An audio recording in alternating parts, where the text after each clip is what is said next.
মা একটা কথা বলি শোনো, এই যার কাছে আমরা আজকে যাচ্ছি কেলটুদেব বাবা, মহা নিম গাছ তলায় বছর উনি অনেকদিন পর সব কিছু ঘুরে কিন্তু ওই মহা নিম গাছের কাছে এসছে। আর আজকের এই শুভক্ষণে তার সঙ্গে কিন্তু দেখা করাটা অতি জরুরি। এই কেলটুদেব বাবার সঙ্গে ছড়াছবি দেবালোক, মর্তলোক, ভূলোক, দুলোক, ঘোলোক, ত্রিলোকের সঙ্গেই কিন্তু তার যোগাযোগ আছে। আজকের এই শুভক্ষণটা আর নষ্ট করা যাবে না, বুঝতে পারলে? বুঝলাম। চলো তাড়াতাড়ি চলো। বল, তুই কি জন্য এসেছিস রে বাবা? তুই কি চাস আমার কাছে বল।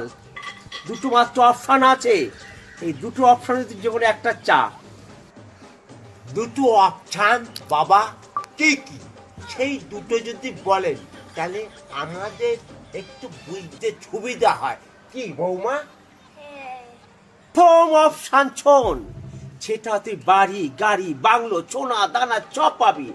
আর একটা অপশন আছে, সেটা স্বর্গ, একদম ছড়াছড়ি স্বর্গতে চলে যাবি, যেখানে এই পাহাড়ের পর শুধু বরফ আর বরফ, এই পাশে আপেল কেক, এই পাশে কমলালেবু, কোনো মালিক নেই, মন চাবে খাবি। দুপাশ থেকে সমুদ্র, তার মাঝখান থেকে নদী, উপর থেকে পাহাড়, ফল, সোনা দানা, খাবার দাবার, কত খেতে চাস। সুন্দরী উর্বশীরা যারা শুধু নাচানাচি করবে, সুরা পান করবে, সুখ আর সুখ। তুই বল, তুই কোনটা চাস? তাহলে বাবা বলছি স্বর্গটাই আমাকে দিন। তথাস্তু। তোর কি চাই মা, তুই বল।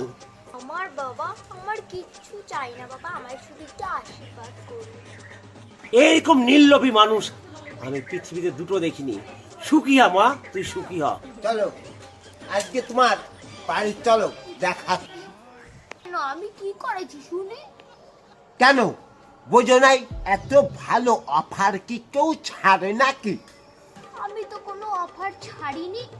আপনাকেই তো বললো যে আপনি স্বর্গে যাবেন, আপনি বললেন যে হ্যাঁ, তা আমার দোষ? ছেলে আছো, সব কিছু আমি বলবো, দেখাচ্ছি তোমার হবে।